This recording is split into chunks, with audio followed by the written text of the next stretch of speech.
And I'm marching on to the beat I drum. Who I'm meant to be. This is me.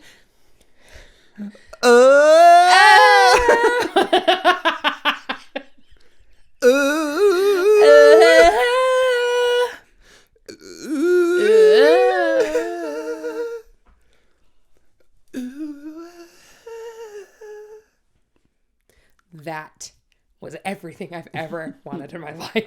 It was especially the chase of This is me.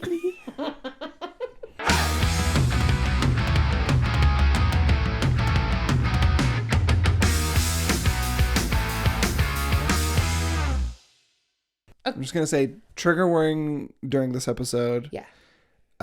We talk a little bit about animals, possible animal abuse, molestation. We get into some pretty heavy stuff. So just trigger warning for this episode. If you don't want to listen to it, we understand. Yeah. It gets pretty heavy. But there's also some funny in it but too. There's some nuggets. So just wanted to throw protect that out. yourself, and we hope that you listen, but we totally understand if you don't. Yep. Hello! Hello. There's an alert on the computer. I think it's okay. It looks like it's still recording. Is it recording? Yeah. I don't know. I mean, the bar is moving. Yeah. I'm not very tech savvy. It appears. Yeah. It appears. This is the first time we're trying it without Jonathan. Mm-hmm. I know. Praise be to that boy and all he does for our sound. That's what happens. My watch is also dead, so I don't know how long this is gonna go. It's just gonna happen. Yeah, I mean, yeah. Yeah, I can't see anything.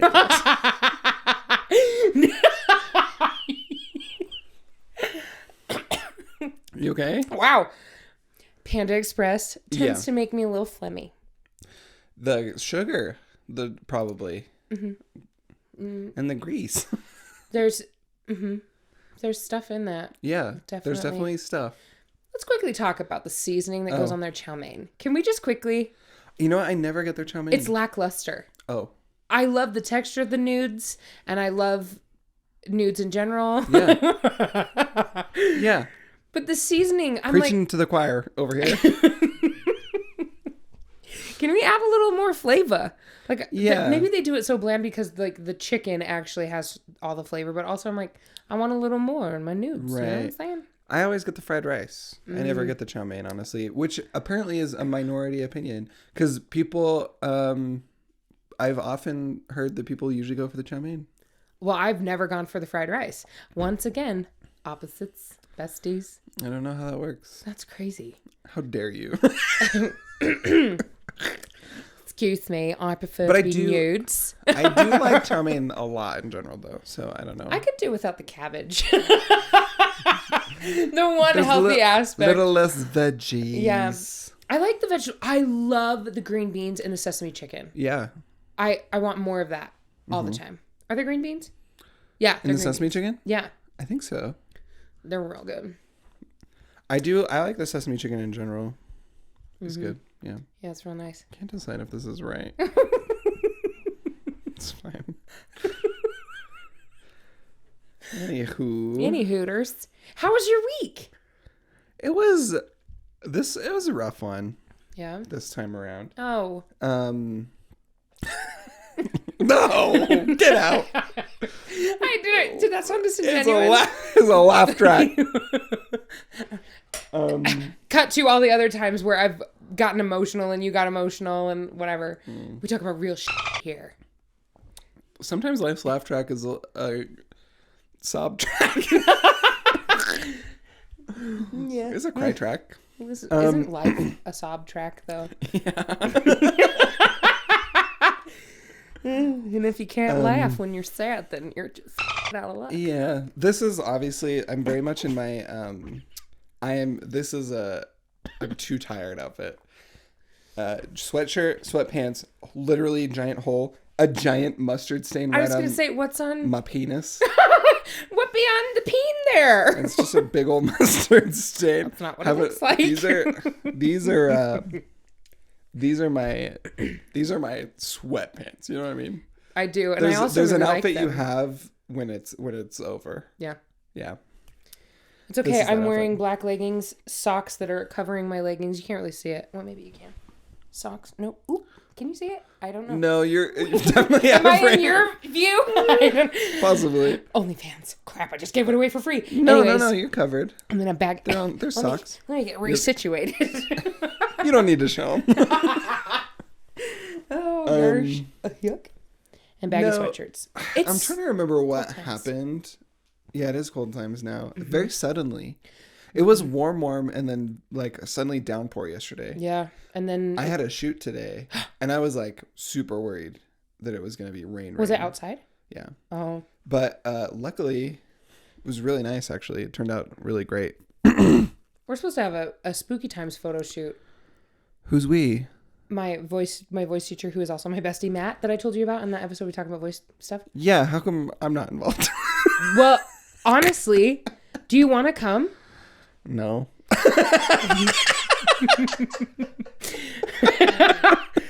I can't wait for how you edit that together. You should, because we're gonna go up into the leaves and stuff, and It'll be fun. we had some beautiful pictures of us when we went there in 2018. We did that a while ago. Yeah, that was nice. 2018. Jeez. Well, 2019? Was it really that long ago? Yeah, 2019, because it was before we went to China. Japan? Oh, I'm tired. Oh no. Anyway, your week. It ended up being kind of a sad one. Yeah, I can't remember. I truly. Is it still recording? Okay, yes. Uh-oh. Okay, yes, it's going. We It's have going. our I can see phone the spec. audio if we... Yeah. I can't remember what I was doing this week. I didn't push play on your phone. I think I did.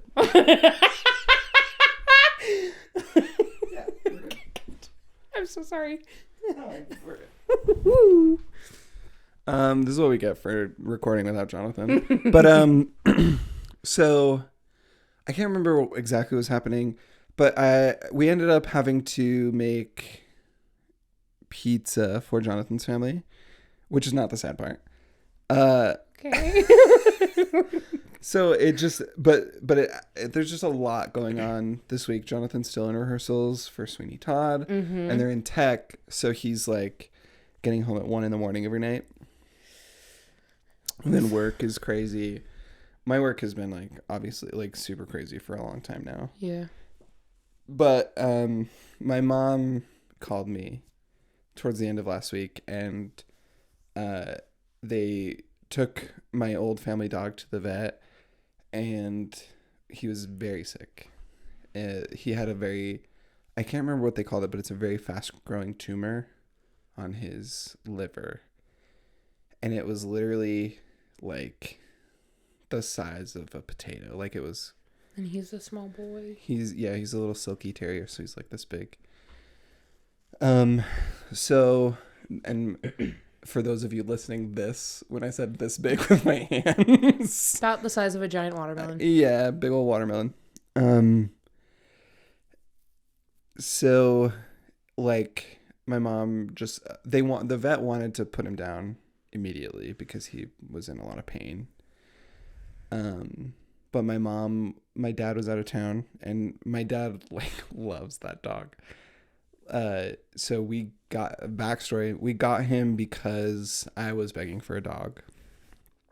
And my dad got in a really bad bike accident, and he broke his neck. He actually shattered. So like he flipped over on his bike and hit like right on the top of his head. And so because of that, 3 of his vertebrae exploded like outwards and shattered. Some what are they called? Fused vertebrae. Ooh.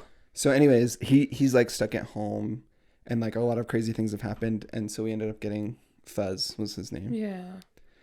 And Fuzz was born on the day that my dad had his accident. So it ended up being a big thing where my dad kind of trained him and like helped him and took in the new puppy, you know. And then I left home. So I got him when I was 16. I left home when I was 19 and never lived there again. So it's like that thing when you go to college and you're like in apartments and stuff. So you can't like have a dog there. So I couldn't take him with me. So it truly ended up being kind of my dad's dog. Yeah. And he's a really good little dog, like never had accidents in the house. Really good dog. And my dad did a really good job training him. So my dad just loved him so much. So my mom just was like, dope him up, give him a bunch of meds so that he can last a few days until without dad pain. comes home.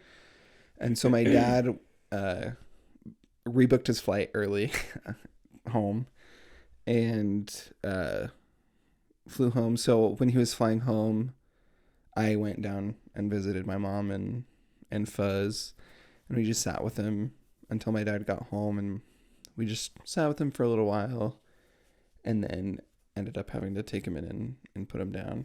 So that, yeah, was kind of a damper on the week. And that's actually the first time I've had 4 dogs in my life. That's the first time I've had to like put one down. Really? Did they all just pass naturally? This is dead dog story. It's not fun, but our first one died of a parasite that she got, and she died kind of young. It was really sad. And then our second dog, Rufus, was a rescue, and so he was very old by the time we got him, so he just passed away because he was old. And then after that, our dog Jessie got another virus. Like I think she got heartworm. Oh. And so she passed away pretty early. And this one feels really graphic. This is a big trigger warning for dog lovers. I don't know. Maybe I don't think we needed to. I had another dog, Oreo, who also passed away kind of young, and maybe we don't go into detail about that one. But yeah. So we've had Fuzz for 13 years, and which is about the lifespan for a Silky Terrier. They don't live as long as some bigger dogs, but yeah. I'm so sorry. It's okay. It's he's better off obviously now, but yeah, and it's obviously hard, but like it's kind of striking to me how difficult it still is, because I really didn't have him for very long. Like 3 years out of his life, I like really had him, and trained him and whatever. But it was hard. It was like it's a very sad experience. Like shocking even when you're expecting it, kind of a thing. Gosh, Panda Express. I firmly believe this, that dogs are the closest thing to Christ-like love that you can feel on the earth. Like tangible, unconditional love. Yeah, super unconditional. Like they don't. And I do not condone abuse of animals ever. Mm-hmm. But there's something so magical about a dog who, even when they are beaten, still love their owners. You hear stories. You hear stories all the time where dogs are just like fiercely loyal like that. Like they won't, even in a horrible situation, they'll run back to that situation because they love people so much. Which is really, really. That terrible. Was something that really was fascinating to me in Hawaii, because I didn't talk about it last week, which is interesting. But something I noticed culturally, they don't, at least what I saw, they don't view dogs the way that we do on the continental U.S. Like we see dogs as like part of our families, whereas they see them as work. And a lot of their dogs are out in cages because people will steal them and use them for other purposes or whatever. And I do think that's probably just like like a work culture thing, because like I feel like in the Midwest people treat dogs similarly, where it's like a hunting dog and that's kind of it, or like a sheepdog. Like I feel like sheepdogs are generally treated like workers and not like family members. And like Alaskan like trail dogs and stuff too. Yeah. So maybe that's more of like an area type thing.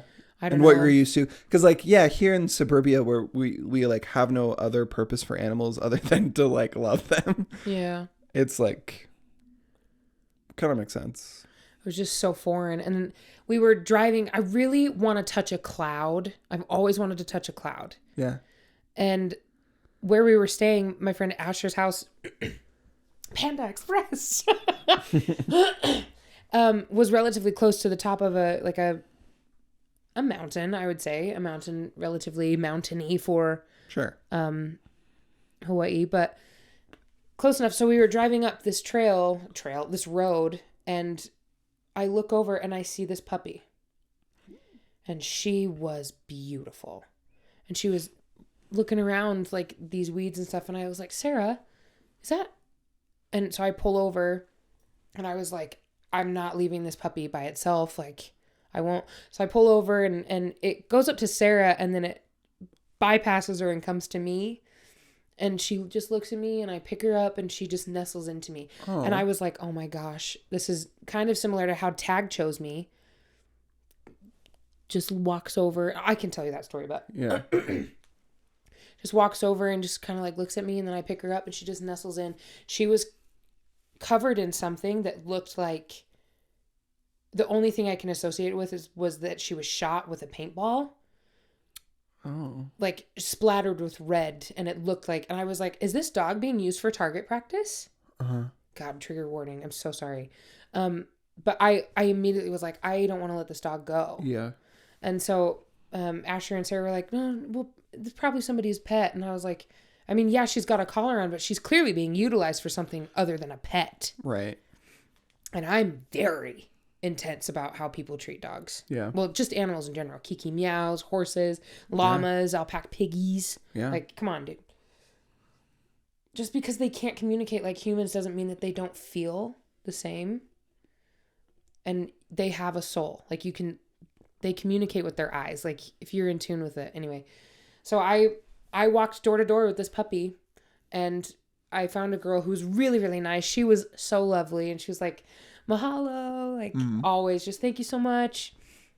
And then we were walking and we went to the 5th house and there was a really, really old dog outside and he was skin and bones. Oh. And then there were cages of dogs. And I was like, immediately I was like, I don't want to give this dog up. Yeah. I all week, and I told Asher, I don't think the guilt is going to go away.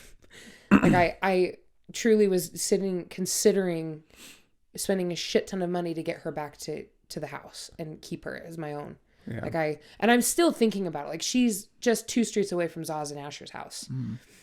So I'm like, I genuinely might ask if I will pay them to do all of the work and all of that and see if they can get her over here, because I can't stop thinking about her. I touched the microphone. I can't stop thinking about her, but when I knocked on the door, the adult stayed on the couch and just looked out the window and turned back to the TV. And then the little boy, I don't think they spoke English. They were Filipino, I think. Okay. This puppy, though, really genuinely looked like she was being used for target practice. And I was like, I can't. I can't. Oh. Dogs are just so important to me. Yeah. I just love them so much. Yeah. I love them so freaking much. It's, yeah. I don't know how much of that we're going to put into our episode. That's very intense stuff. But yeah, I'm so sorry that you went through that. Like, I know we say it's okay, but it sucks. Yeah. I think I am lucky in that I have 2 very wonderful cats, and they're both so good. Like, really, really good cats. They don't like other people that much, but they really like us. That is incorrect. Winnie loves everyone. Winnie and I are best friends. And Winnie lets me boop her nose sometimes. And last week, we had a petting session in your kitchen. That is pretty good. She didn't even hiss or scratch.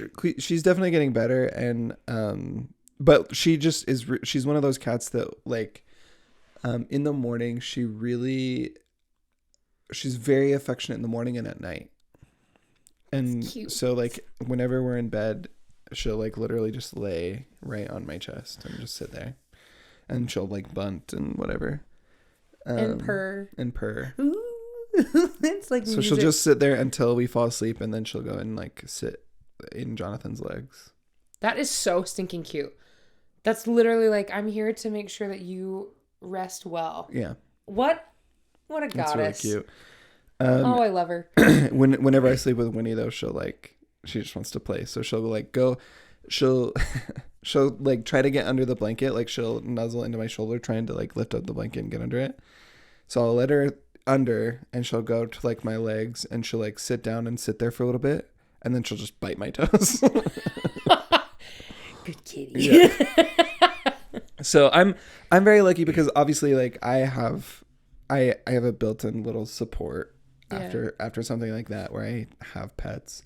I feel bad for my parents though because they're like very attached to him. Yeah. Like they would take him. They got a camper recently.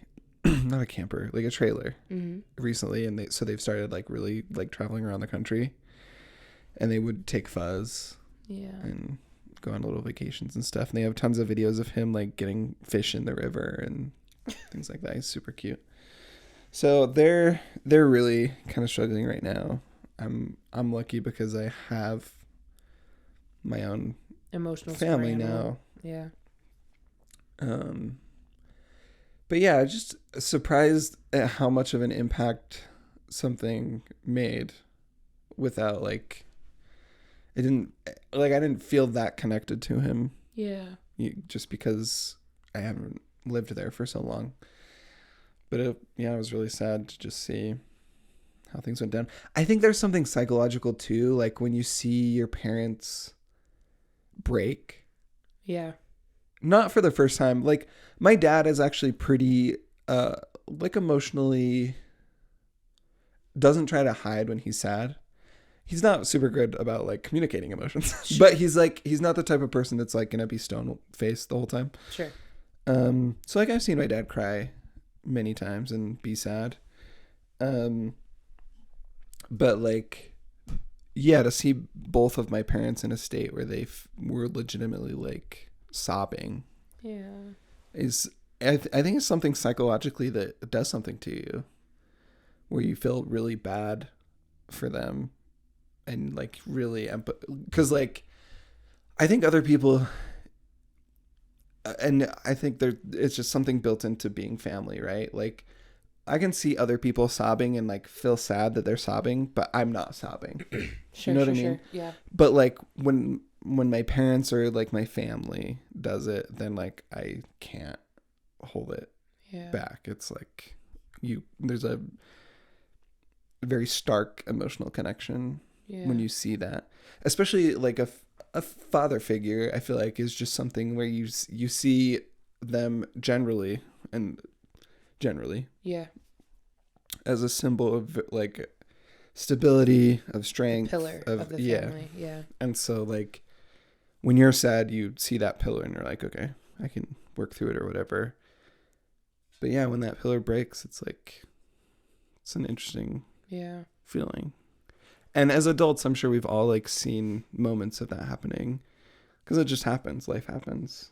But it's just, I don't know. It does something to your brain when you see that happen. I think I've only seen my dad cry twice.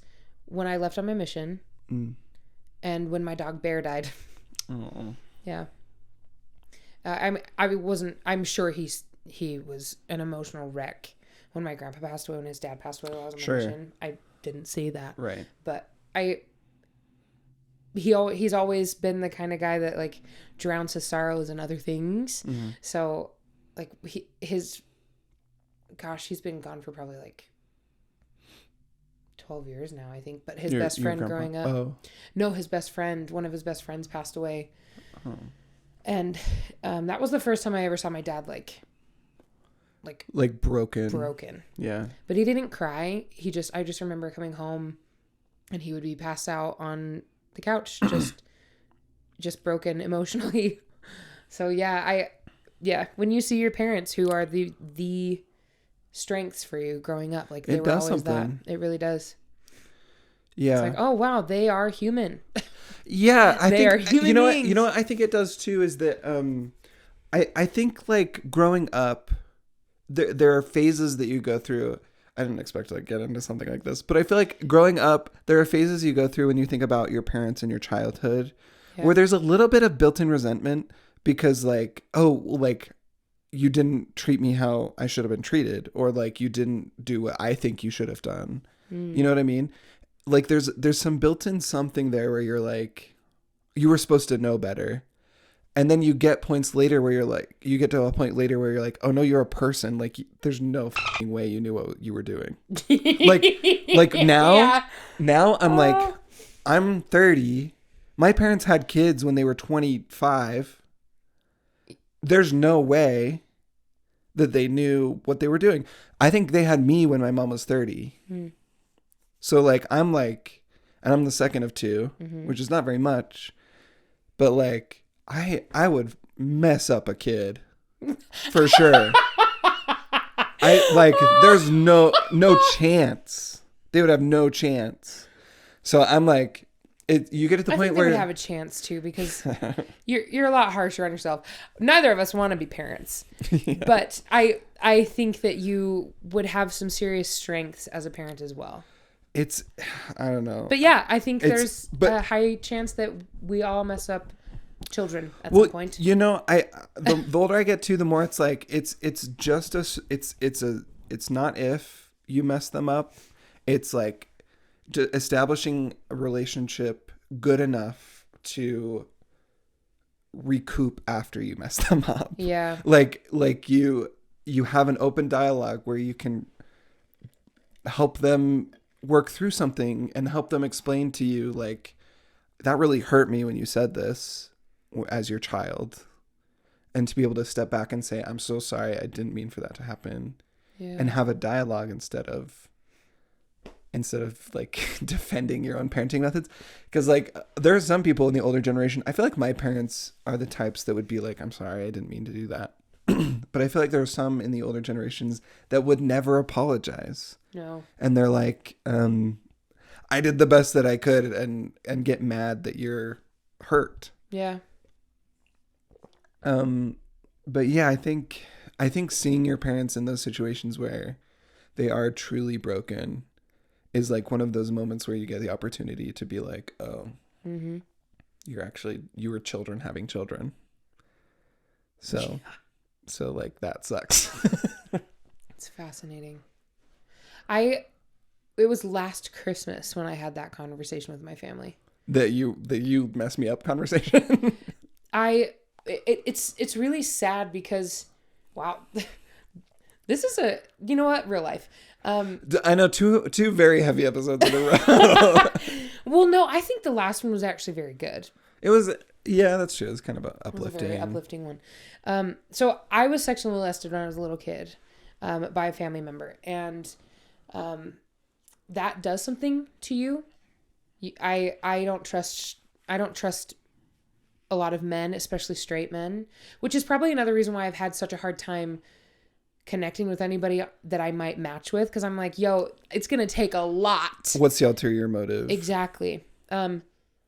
But last year we were talking about dating. It was Christmas. I was home for Christmas and we were talking about dating. And I don't know how we got to the subject, because I'd literally just arrived. Like, I don't know, but we were talking about dating, and there's this guy. So my dad. Is it when you went with Sarah? No, that was different. that was 2 years ago. Okay, got it. This was just last Christmas. Okay. There's a guy that is the son of one of my dad's high school buddies, and my dad and his dad are still friends. And they're like, why don't you date him? Like, you guys would be so good together. And I'm sitting here, I'm like, yo, I'm not attracted to him. And it's going to take a lot for me to be attracted to him, emotionally. And they're like, why? And I was like, do you really want to know why? And they're like, yeah. And my brother was kind of like, why? Like, really frustrated. Like, what do you have to deal with that's so hard? And I was like, well, because I was sexually molested. I was like fucked up in the head when I was little. Like, and I Did they not know? No, they know, but they don't a lot of people, they don't know the residual trauma. Yeah. They don't think about that stuff. And I watched my brother's body language change, and he was like, oh, like I didn't realize that it's such a big deal. And my mom started crying.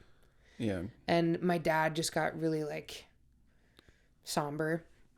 And I was like, I don't hold you guys responsible for this. Like my cousin chose to do what he did to me multiple times. Like it was his choice. I was little, didn't know what the hell was going on. Yeah. And my mom just kept apologizing, and I was like, if you need to apologize to feel better, I accept your apology, but it's not something that I harbor towards you anymore. Like the fact that you recognize that I am messed up from this is more than enough, quite honestly, because I look at people, and let me tell you what, yesterday at the show, I have something to tell you about.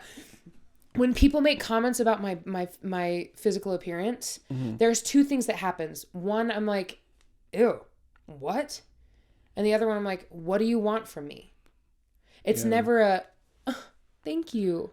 Yeah. There's two different things that happen. Mm-hmm. The only time I feel good when people compliment me are like when I'm feeling that I look good too. I'm like, yeah, I look great. Thank you for noticing, you know? But I was like, I know that you probably feel guilty because you made the choice to open up your home to your nephew, my cousin, who was going through a really bad home life situation. Right. And my dad was pretty open about the fact that he didn't want that. He didn't want the home open. And so my mom, I think, harbors that guilt, and it came to fruition in this conversation. Yeah. But, like that's real. That stuff is real, and it's going to be with me for the rest of my life, no matter how much therapy I'm in. And that was another thing that shocked my brother. He was like, "You're in therapy?" And I was like, "Yeah, like on and off." And he was like, "What do you have to go to therapy about?" And I was like, sexual molestation really messes with me. And like, I do feel like I'm at that point. We've talked about this so many times. I feel like I'm at that point where I am ready to find my person, but there's still that thing. And how do you have that conversation with somebody like, hey, you need to be really patient with me because I have this thing in my head where it's like all you see from me is someone that you can and then be done with. Yeah. Or abuse me in some way. Yeah. Woof. Yesterday, I don't know. Oh, sorry. Go ahead. No. You please. Finish this because I'll comment on what you just said. So yesterday during the show, I have a line. So I play I'm in a parody. Morticia? Yes, I play her name is Cruella. She's Cruella and Morticia combined. Adams. And yes, Cruella Adams is her name. And my husband, the Gomez character, his name is Groucho.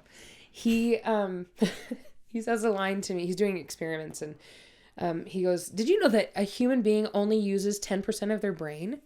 And I respond and I say, "Oh yes. In fact, I've known some who use even less." Mm-hmm. And this theater loves it when the actors on stage will interact. And heckling is encouraged. They love it. In a lot of ways. And so at this point, I turn and I look and I pick on somebody in the audience in the front in the season ticket holder spots. And there's this massive group of like, I think 8 to 10 older adults. Like they're in their 60s, like late 50s, early 60s. Mm-hmm. And they're talking really loud and just like having these laughs or whatever. And I'm saying my line and I look over and I'm like, take this gentleman, for example.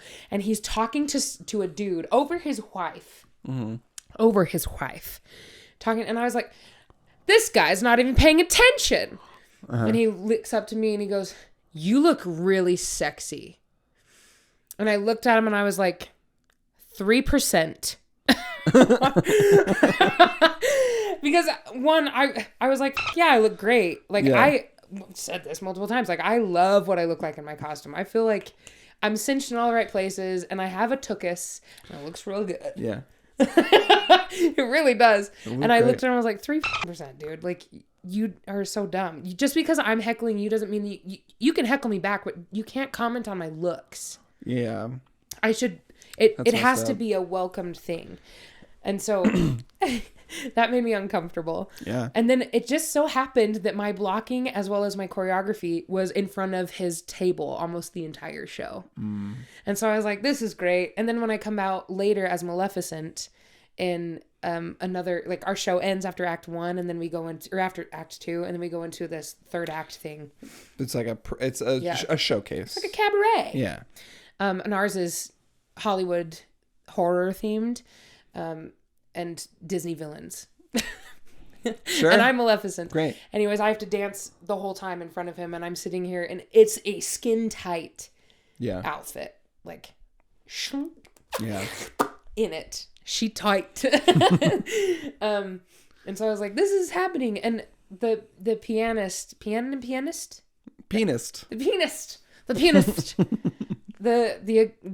he's lovely. We were talking about it at intermission, at Manhattan, at intermission. And he was like, I'm so sorry that happened. That was so gross. And I was like, yeah, it was. Yeah. And it got to the point where even another actor called him out, because there's a bit where the other actor wears these short shorts. Yeah. And so he called the dude out and he's like, sir, avert your eyes, to like help me out. Yeah. Because it was like, you don't get to do that. But I spoke to the director today and we were talking about it, and her family actually came to the show last night and said that they've seen multiple shows at the Desert Star, and they've said that this is their favorite one. Oh, wow. They commented on that bit though. They were like, we didn't know what was going on, like, at all. The actors just kept pinpointing on the one, and I was like, I think we all just like ganged up collectively were like, you. Good. Yeah, that is messed up. I think but he's not wrong. I do look really good. Just saying. I wonder if there's something that's like helpful to you about not being yourself, where you're more willing to accept something because you're playing something. I 100% agree with that, actually. I do. It's like masking. Mm-hmm. That's why like another reason why I love acting so much is because I get to vacate my life. Yeah. For even if it's just a short amount of time, I get to be somebody else for a little bit. It's like a break. You can almost trick yourself into putting yourself into another mindset so you can accept a compliment or accept something and not take it in I think that's why I don't like real life musicals like Les Mis or Next to Normal, is because it's real life, and I feel like I'm living that every day. That I just want something that's going to take. I want a Frozen. I want a Wicked. I want Hamilton. Yeah, something character. Yeah. Well, I guess Hamilton. A character departure. Even Hamilton is like a character departure. It's not. That's not Hamilton. He was not like that. No. I mean, he was a womanizer and a bad person, but but he wasn't like that. Yeah. And yeah. But yeah, that's a very, very good point. Yeah. Anyways, wow, we went. So our weeks were fun. Yeah. No, it's that crazy thing of being an adult and actually seeing what it's like. And I don't think it has to be redemptive. Like, people have bad parents and that sucks. We don't though. Like, we're very lucky. We've lucked out. We're very, very lucky, and being able to humanize. I think in general though, being able to humanize your parents can be healing in a lot of ways. Yes. Because you're not able to do that as a kid. No. Because it's so unrelatable. Yeah. Even like the concept of your parents being children is so foreign. I know, and yet I'm so fascinated when I see pictures of them, and I'm like, tell me what was going on in this day. Yeah. Like, what were you doing? What were you thinking? Do you remember what you ate? Like, but it's interesting because even then it was like, you were a kid, but you knew what you were doing as a kid. You have that weird mental image of your parents where just always known. Yeah, like they've never hurt the same way that you've hurt. Yeah. And that's not true. Yeah. But obviously, like, there are just things that happen in our lives that are out of their control just as much as us. It's fascinating that you say that they've never hurt the way we have. I think obviously life is such a individual thing, but we all feel the same emotions just because of different things. Yeah. So that's interesting that you, because in my head I'm thinking, no, we feel the same thing. Like they've felt the sorrow. We felt and fear. all of We that. felt sadness. We felt anger. But different. Yeah. Different scenarios led us to that, or situations led us to those feelings. And even different brains will interpret those emotions differently. Like, it's, fascinating. Yeah. I'm going to deviate this conversation abruptly. I was watching a podcast, the Try Guys, I've mentioned them before, but they, their wives, their Try wives, have a podcast called You Can Sit With Us. And they were talking today. Oh my gosh, is the one lady that got cheated on in the podcast? Not anymore. Oh my God. Yeah. When that whole thing happened, she shut everything off. She removed wife from her bios. I'd be so mad. But they're still married. Which is wild. I will not. I'm sorry. No. She should be able to make her own decisions. Like that. They obviously like went through a lot and made the decision to stay, and that they decided that was the good decision for them. Yeah. But such a public and brutal affair. Yeah. Wow. Awful. Yeah. But all three of them, the girl that he cheated on or cheated with, is also radio silent. Yeah. But I could find out what's going on just because of the background company that I work for. I would never. Back to episode 1. I would never. But did you do it? I didn't. I did not. I did not. Looking at you in the eyes, looking at you in the eyes, looking at you in the eyes. You're not even there anymore, but I did not. I would not. Because 1, I don't want to lose my job, and 2, I do want to respect their privacy, even though I have access to everything in their life. Sure. But I was thinking, But anyways, I was listening to their podcast. It'd be bad if I had that job. I would immediately do it. You know what? I'm a big like one of the behind the screen, I'm safe person. So I would just go for it. Everything. Have you looked me up before? No, I have not. I give you permission if you want to. No, I won't. I'm just curious. I think the only thing that would be found on you is like if you had any traffic tickets. There's no murder charges that we know of. Oh. Who's to say? Wow, I'm so sorry. But No. I have a question for you. Oh. So in this podcast, at the end, one of their taglines, much like ours, is I'm tired or whatever. Mm-hmm. One of their things is pee after sex. Ew. You're supposed to, though. You point at me as in you are, as in women well, are. Well, both. Or okay, that was my question: is do men have to also? Yeah. Pee after sex? So you get semen lodged in your bodily urethra. Fluids. Yeah. And it should not stay there. Because it's goopy, so it'll stick there. It can't stick there. So you should pee to get it out. It just helps clear everything up. I did not know that. For women too, you should definitely pee after sex. Yeah. Well, see, I knew that for women because they're more prone get infections. to get yeast infections or whatever. But yeah, I was what? Pee after sex. There you go. The Try wives have said it first, but we are also saying do that. But it's also, I'm trying to decide how much information is too much information. Well, you can say whatever you want because we can edit this. I guess that's true. But sometimes I get too lazy and don't. I didn't say anything.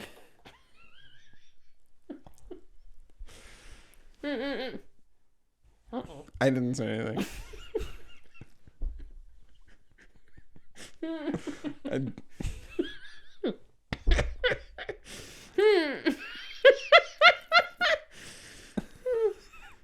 I'm gonna take away your drink. I'm gonna take away your drink. Oh, I'm sorry about your pillow. Oh, a couple drops came out. That's okay. That's what she said. Oh, or they. We don't discriminate. Yeah. What I was gonna say it's a little bit uncomfortable to pee before you have sex, or to not pee before you have sex. Oh, because then you just are doing a full bladder. Oh, Yeah. So it's hard. I don't feel like it's that's hard to make too that much. distinction. Sure.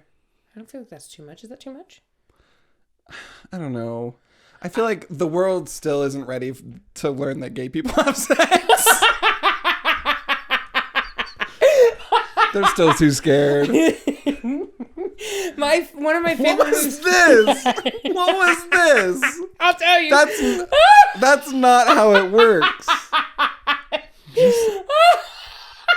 You're not banging two hammers together. One of my favorite movies of all time is called To Wong Fu, Thanks for Everything, Julie Newmar. Yeah. It's Patrick Swayze. Patrick Swayze, R.I.P., Wesley Snipes, and John Leguizamo. As drag queens. And John Leguizamo's character, his name is Chichi Rodriguez, such a good movie. starts to fall in love with one of the people in the movie. And they're like, Wesley Snipes was like, what are you going to do? What are you going to do when it's like, come time to do this? And it's like, boing, boing, boing, boing. Like, that's... Because they think he's these two things don't match. Like, yeah. So that's why I was doing that. Thank you, Wesley Snipes. I love you so much. Can we talk about this for a second? Yes. This is a big deviation. I'm going to check really quickly.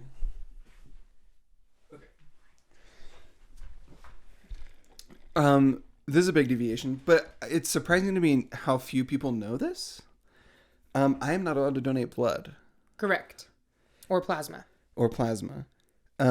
Unless I have abstained from sex for 3 months. Mm-hmm.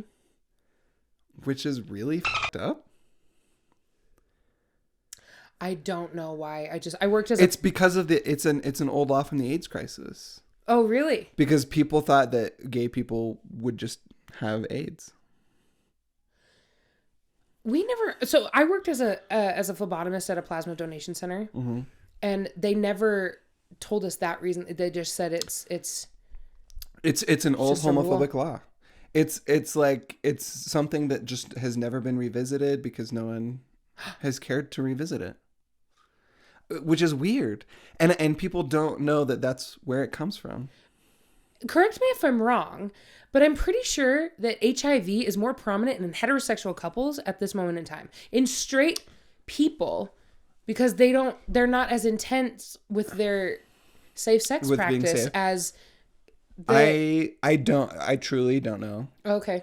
What it I is. heard that once. I do feel like the biggest... But fact check me, because I don't want to spread rumor. Yeah. I feel like the biggest of the AIDS crisis then, for sure, was like gay men, because it spread very quickly. Mm-hmm.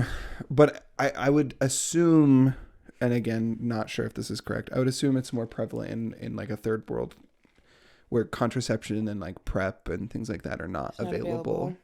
I mean, it's still running rampant, I think, in Africa. Yeah, absolutely. I know, like, there's still a crisis. Yeah.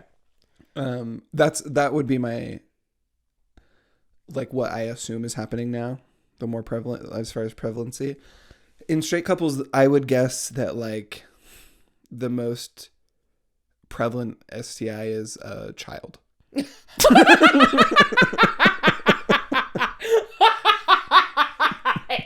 can't. Oh my gosh. Oh. If you think about it, it's kind of true. Oh my gosh. You set yourself up for that one. Thank that you. was like amazing. Thank you. But I don't know. I truly don't know what the percentage. That was funny. I don't know percentage rates. But but that's, yeah. So can't donate blood because, I mean, for me, my blood type is AB positive. So I can get blood from anyone and can only give to other AB positive people. Mm-hmm. So, rude. Yeah, I'm selfish. Yeah, your genetics are selfish. My genetics are selfish. I need you to know something. Oh. Whilst talking, I noticed Shrek. that my Squidward... Oh. I thought you were going to bring up Shrek again. Oh. Well, I mean, he is looking at me like, girl, you're about to say what you're about to say. Look at him. He's like... My Squidward sticker is folding up. Oh. And whilst you were talking about what you were talking about, I was stroking it like this. Stroking it right in a very promiscuous spot. And then I realized, stop that. Jeez. Flirting with Squidward. Heyo. No. Yeah. Yeah. Was that him? Yeah. Thank you. Oh my gosh, that was good. Ooh, my toe. That was a good pop. Follow up on my toe. Yeah. The toenail is growing back, but now it's growing back funky.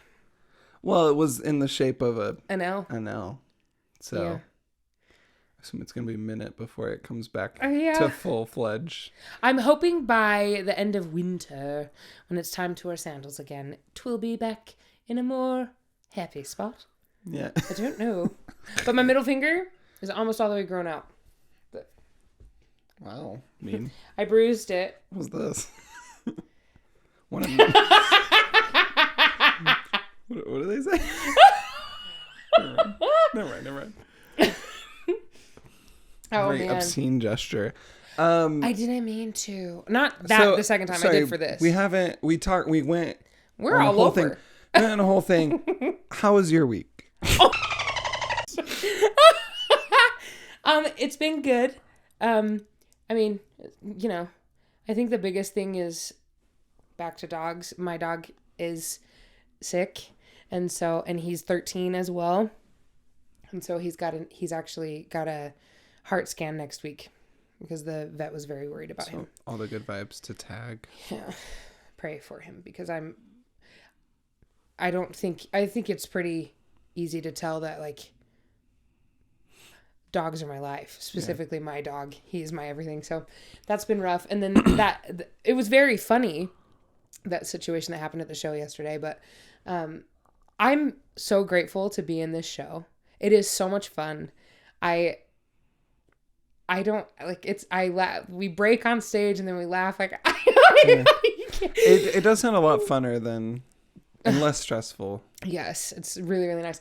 But there's a character in the show that comes in on a fly system, and one of the stagehands just really goes for it when he sends her in, and she just pummels in, and couldn't stop, ran into me, and then was trying to stabilize herself, and was just reaching. She's covered in a veil, so she can't actually see anything. And under the veil is a bonnet that usually slides down to over her eyeballs anyway. So it's no secret that I have a large chest. And so she was just trying really, really hard to grab at something to stabilize. Full on, like... Cup it. Full grabbed the ta-ta. Yeah. On stage. And she was like... She grabbed it. She was like, sorry! I was like, Mama! Sorry! It was so funny. And then we couldn't get it together. Yeah. I love stuff like that. Yeah. And then at that same the show last night where I was heckled, right after that, there's a scene in Act 2. I don't know. Right after that, my husband's wig fell off. And... That's very funny. So, we kind of all just sat there and we're like, who's going to pick it up? And so I pick it up and I put it on him. And then he makes a comment of, just like we rehearsed it. And then I was like cooing at him like, oh, husband, I love you, bald or whatever. Yeah. And then we both turned and looked in the direction of the dude. And I was like, sorry, I'm still taken. I love stuff like that. It's just, that's funny. Yeah. So that's kind of just been my week. I've just been performing a lot. Yeah. And then I think I might have ADHD. Honey, it is 2023. Everyone's got ADHD. Deal with it. Acceptance. No, okay, for real though, I actually think I do because my phone has been advertising all of these things like you might have ADHD if like these things. And one of the biggest things is, which I have done for years, is listening to one song on repeat forever and ever and ever. Mm. And I thought that was just me trying to learn the lyrics because that's what I do. I listen to it on repeat probably like 5-6 times and then I'm done. Yeah. But I just, and I was like, oh. And then one of the, wow, I just had like a full conversation with myself with sounds. Yeah. Did you notice that? Yeah. The other thing that I was like, oh, maybe I have this because when I get a down moment, I should be using that time to clean my room because it's just like right now. I cannot see the floor and spiders everywhere. Like that's how dirty it is. Horrifying. Yeah, terrible. And I was like, like Sunday, I was supposed to go grocery shopping and call my grandma and get like recipes from her so that I can like really like dive into this, like helping my gut feel better and like all this stuff, right? And I just didn't. I sat there in the fetal position just watching Tyler play video games, and then I fell asleep. It's like, so hard. When you're burnt out, you're burnt out. Yeah. So I was like, maybe I have ADHD. but maybe you're burnt out. Could be. Also. Could be it. There was a thing I was going to tell you that I thought you would think is super, super funny. And I don't remember what. Solid. Hold on. My show. Something that happened to you? Yeah. Guess Was it in the datosphere or the or work? No dates. Okay. Although that dude I told you about that sent me the dick pic and was like all about like the taste. Yeah. Gross. He texted me again. You should block him. And I was like, dude. You should block the number. His question was, how's your cat? And I responded, I was like, well, I don't have a cat, but my dog Tag is doing great. Thanks for asking. and I didn't realize until he sent the same question right after. And I was like, oh, you're asking about my vagina. Yeah. You should block this. Trash. Well, my phone's being occupied right now. Otherwise, I'd show you. Yeah. No, I don't want that. My favorite part of my week is what I wanted to tell you. It's not funny. It's just really awesome. Okay. I'm really late to the game, but Elemental. Haven't seen it. It is so good. Is it good? I was shocked that the reviews are just like, it's so bad.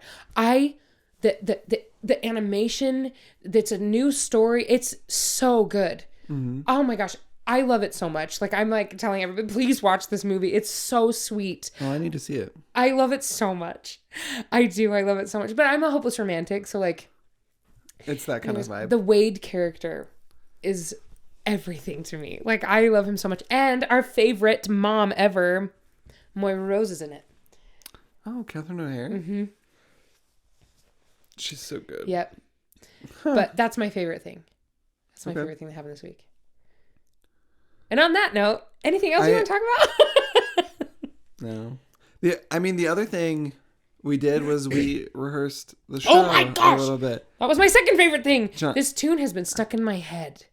I can't get it out. I cannot wait for people to hear this. I cannot wait. We get to record Saturday. Saturday this week is finally recording. And then I'm going to Disney World right afterwards. But yeah, Saturday we're finally going to record. So you can look out for an EP pretty soon. I'm so excited. And then we'll shop at the show a little bit. Yes. Seriously, I know I talked about this. You guys, it's so good. Your Genius with John's Genius of musical. Oh, just the instrumental alone. And then you get the lyrics on top of it. And Becca is her name? Becca Scholl. Wait until you hear this woman's voice. There's a maturity behind it. There's a richness. She's got some of like the purest tone I've ever heard. It's crazy. I imagine a very thick chocolate silk pie. Oh. When I think of her voice, it's so rich and smooth and you could eat it. It's so good. You just eat it. You good? Yeah, it's lovely. It'll be fun. Can you purr like a cat? No. Sometimes, you know what it is? I think I don't have the breath support for it. Because sometimes I try for like Cleo. Yeah. For our cat. Yeah. And I can't like sustain in a good way. In a good way. Yeah, like I can't I don't think I have the gut support for it. I think it's all in the tongue, actually. There's I can't supply the air though. Cause it's like a similar thing where like when you lip buzz to warm up, I can't sustain that either very well.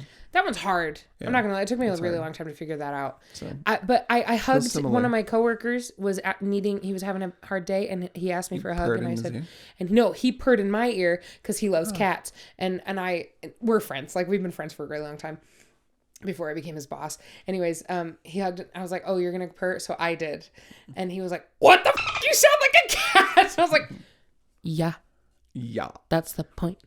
So I was just wondering, cat daddy, if you could purr like a kiki meow. No, not really. Fine then.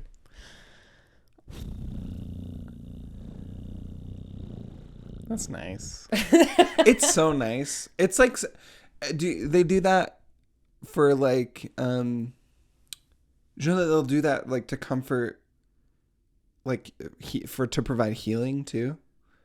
Like that makes a lot of sense. They purr. Okay, I don't know how true this is, but this is a thing that I read, and I can't. It's fact. I did not. I did not look at the source. I don't know where it came from. But I heard you leave a comment. But I heard that cats will purr at a frequency to promote healing. So like when they are injured themselves, they'll purr. Which is interesting because usually you think of cats purring when they're happy.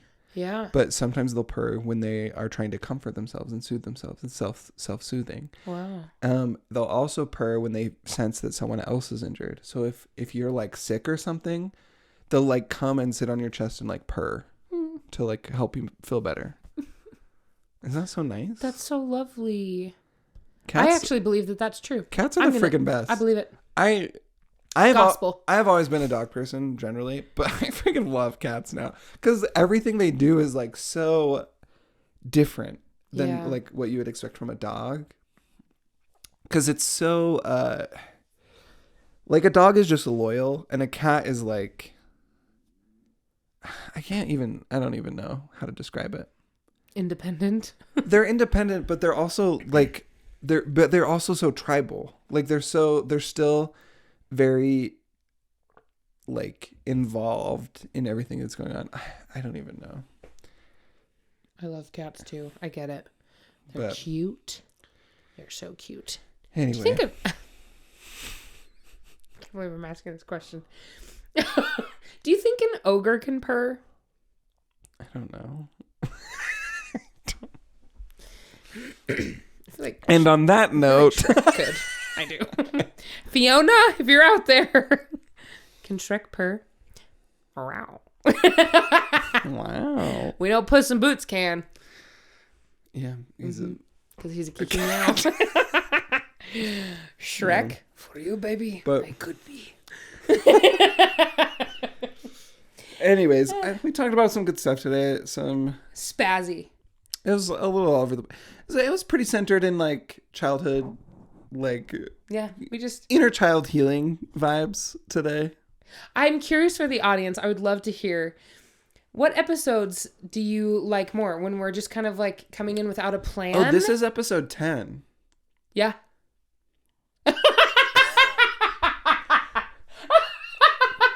I know. We only have 3 more 10 episodes. That's great. That's crazy. Before the end of the season. That's crazy. Wow. But anyways, I'm just curious what your thoughts and opinions are. Do you like the episodes where it seems like there's more of like a plan, or do you like it when we just talk? Stream of consciousness. Yeah. Yeah. Comment. My shoulder. Yeah, it exploded. Did you hear that? Yeah, it's gone. It was painful. Yeah, it's gone. Comment below. If you want to like and subscribe, please do. Please like and subscribe. Share us with your friends. Word of mouth is the best way to get really any advertisement. Yeah, let me monetize your views.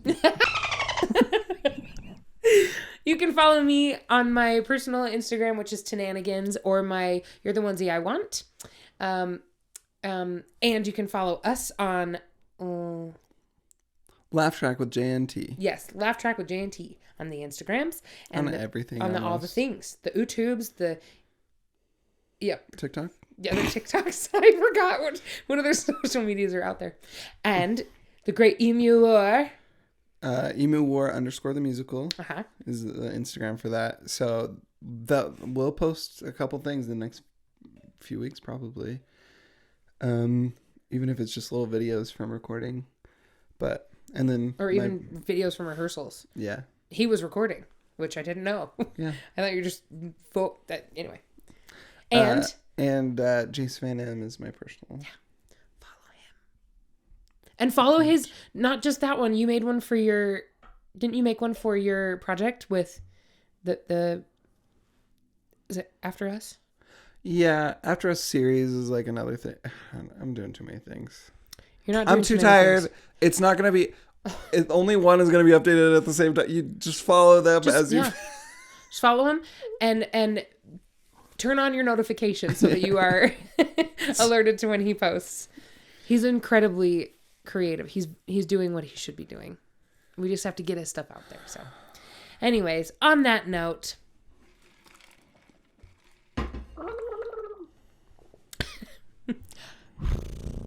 I'm Tannanigans. was trying to see where that was going. I'm tired. Sweepy. Schlunk. Oh. I'm... oh.